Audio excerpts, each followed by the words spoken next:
Mahilig ka sa sports bike, naked bike, touring bike, or kung anumang klaseng bike, let's go big bike shopping. This is the Suzuki Gsxr 1000 with 148 HP at 10,500 RPM with dual disc brake in front, of course dual ABS din. This is the top of the line big bike or sports bike of Suzuki. 4-stroke, 4-cylinder, liquid cooled DOHC, 999cc LCD display. This has 3 colors: metallic Triton blue, glass sparkle black, and pearl glacier white. It consists of different riding modes with Nissin caliper but Brembo brakes, adjustable lever for clutch and brake, 200 kilograms in wet weight. It has 16 liters of fuel. So if gagamitin nyo siya pang rides, pwede rin. Yun lang talagang tiis yung mga kamay at likod natin. And yun, exhaust napakalaki. If I were to buy, I would definitely change that. Rear size tire is 190/50/17 tubeless, and the front is 120/70/17 in front, another tubeless of course. If you would see the dimension at the back, it would seem that you're racing because it is made to go fast and to race in the racetracks.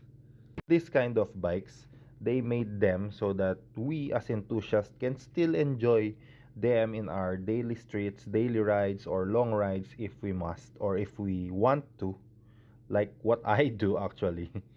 The Gsxr is one of the top of the line sports bike that you can buy in the market for 1000cc class. Look at it, just 1 liter of pure horsepower. Suzuki has been known for building a lot of good quality bikes over the years and have proven themselves now and then again from history. Ewan ko, for me, if I have the money, pagdating sa 1 liter sports bike or 1000cc, I really prefer this, the Suzuki Gsxr 1000. The looks, it is something na hindi mo makikita sa ibang sports bike. Though, of course, the Ducati Panigale will also do. Personally, the build quality, if you can see it actual, you will not even think of the money you're paying. Oh, it also has that. The suspension, they're all adjustable back and front. So you can adjust them where you're going to ride it. If you're going to ride it on the racetrack, on the streets, or in a long ride. This is 955,000 pesos. And what we have here is the Suzuki Sv 650 with dual disc brake in front, Tokiko of course, very good quality with ABS, proven themselves over the years in making good braking systems. It has 5-spoke aluminum wheels with 170/17 in front and 160/60/17 at the rear. For me, the quality is good. Napakaganda niya. Yung mga plastic, mafe-feel mo yung premium na binabayaran mo. And the SB650 is made to do touring. But it has a very high-end engine which you can also do racetracks. It has that round, classy headlight with LED taillights at the back, with also the LCD display to complete the classic modern look. Suspension has 41mm telescopic front forks, while the rear features a link type suspension together with the SV650 suspension system. For me, bibilin mo to if like mahilig kang mag-rides with your OBR or with your wife. Siyempre, hindi mawawala ang Husqvarna's Vartbilen. This is a 401cc engine, so expressway legal siya, which is very controversial because the price is higher than the KTM. But listen, it has almost all the parts and attributes of the KTM because it's it's not a mother company, it's a sister company of KTM, which the engine is the same, almost the same, but the quality, they put it in a more modern look, which is very exciting. But it depends on the buyer regarding the looks. They say it's very lightweight, which the KTM is also very lightweight. The engine is the same, the 373 single cylinder engine with 37 newton meters of torque, with a 6 gear box, Bosch ABS system, brake calipers, 320 millimeter front and 330 millimeter rear perforated steel disc. Still, the Husqvarna is very questionable for a lot of people, even though it has the WP suspension and all those goodies. Like for me, it's something that you would really think of kasi it's new in the Philippines. I mean, we don't see a lot of them. So Filipinos, we think that what about the parts, the maintenance, and everything like that, the reliability.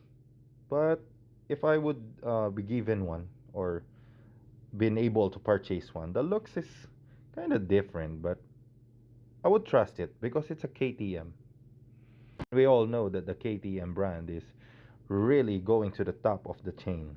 For me, if you're mahilig sa mga off-road or trail riding, it would be one of the good choices for you, while still doing the expressway legal or the highway here in Luzon, which is a big factor on buying a sports bike. Let's talk about this.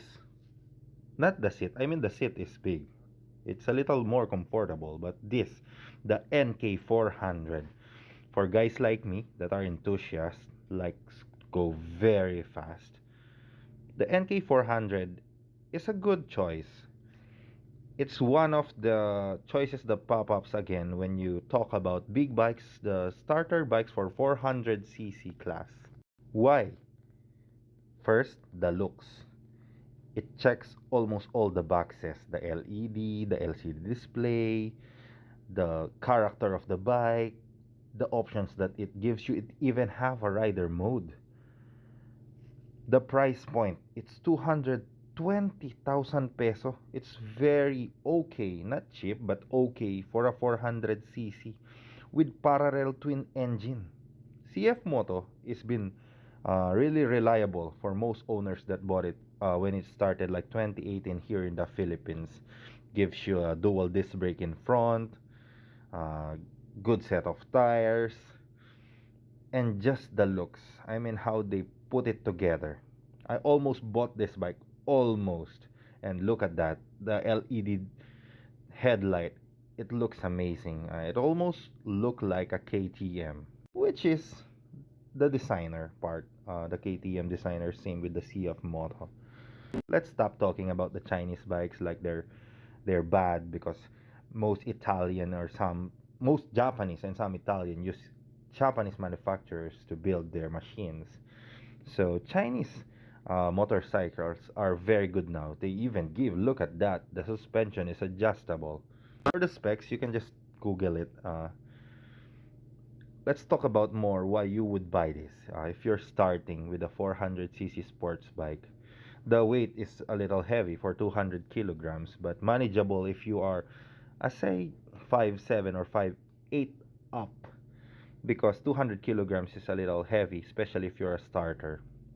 Again, yung mga issue niya, like yung lagi nilang sinasabi sa clutch, sa headlight, hindi na sila totoo. I mean, this model for 2021, the CFMOTO have listened to consumers and fixed all of that and given more with the NK400.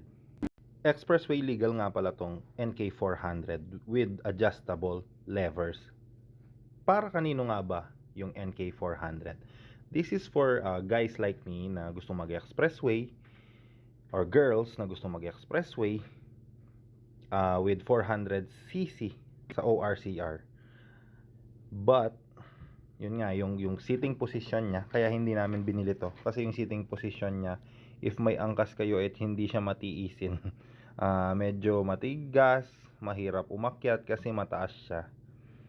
Ako flat foot naman, but I'm 5'11". Tapos yung asawa ko is yun, nahihirapan kasi siyang umakyat sa taas do sa passenger seat, and hindi daw siya ganoon ka-comfortable. Let's talk about Bristol Motorcycles Company. This is the Veloce 500 of Bristol, one of their most purchased bikes. First, what is Bristol, or who is Bristol? They are Taiwanese made company. I mean motorcycles, but what? That's the first impression that you would think about it. Is it good? I mean, it's Taiwan, but upon checking and about old forums and reviews on the internet, actually Taiwanese made are even better than Chinese made motorcycles. The Bristol 500 has 471cc engine, parallel twin 8 valve 4 stroke liquid cooled with 43 newton meters of torque at 6,500 rpm. This is very comfortable at high speed and expressway, which very useful here in the Philippines, in Luzon. In other parts of Philippines or countries, still very good pagdating sa mga long rides. Very comfortable. We tried it, me and my wife, so the seat is very comfortable. Now, what do we have here? A chrome motorcycle. I mean, it's a classic. Just look how classic the Bristol 400i is. This is the most expensive of the 400i because it's 278. It's a 20k plus because it's chrome, but it definitely gives you the classic look that everyone is looking for. I mean, you don't have to buy a basic bike and set it up and spend all those time and money just to make it look like this. I mean, if you already have the money to buy it and you don't have the time like me, this is a very good choice. Very comfortable, very expressway legal. If you reach this point, you are really into motorcycles or you are really trying to buy one. So what is the next best thing with the 2022 models? It is the CFMOTO CLX 700. Why? Because it looks great. It looks great from the headlight to the tail light with all the specs it would give you. Just look at it. I mean, if you're into like retro or classic looks with the modern touches, look at that 700 horsepower. Personally, I will not change anything aside from the exhaust, just the exhaust to put that 700 horsepower into work and playing you that music, the orchestra it will give you. I cannot really say a lot about the CLX 700 because, as I've said, it's an amazing machine. You should see it in person. You would literally buy it if you have the money to buy one. Why are we again with the Bristol 400? Kasi I almost purchased this actually with the 258,000 peso. That is the matte color edition. I'm trying to purchase the matte green, but I really have to look at it in every uh, part of the motorcycle. I mean, the exhaust, the tires, everything. Medyo ang hindi ko nagustuhan is yung ilalim ng tank niya. Ito yung binibili ko, the green one. Yung ilalim ng tank niya is like they just slap a silver foam with something para ma-cover. All in all, honestly, I'm really ready to purchase this kasi the looks, yung ride height, very okay sa amin ng asawa ko. Very comfortable. It's like for free riders that would just like a basic motorcycle and enjoy riding. Pero yon, downside para sa akin is yung doon parang pinabayaan yung part na yon ng ilalim ng tank, which says something. I mean, if do yung part na yon pinabayaan na nila, pwede kasing pinabayaan na rin nila yung other parts of the motorcycle. I mean, 258, it's not like the cheapest 400cc motorcycle. It's okay. So, yun nga, muntik na namin binili. Kasi just look at it, it's really nice. I won't change anything regarding this one. Even the muffler, it looks great. I've seen the video, it sounds great. It's just that I don't have anything with the motorcycle. It's a good company, the motorcycle is good. It's just wala akong alam sa motorcycles. So buying something for me, especially expressway ko na malayo, baka kasi biglang magka-problem. I don't know anything. How can I fix it? 'Di ba? But all in all, it's a good bike. If I have another money to buy one, I would buy one. The Bristol 400i is very considerably one of the good 400cc motorcycles here in the Philippines. Don't forget to subscribe on CFMOTO, and let's enjoy motorcycles together. Ride safe.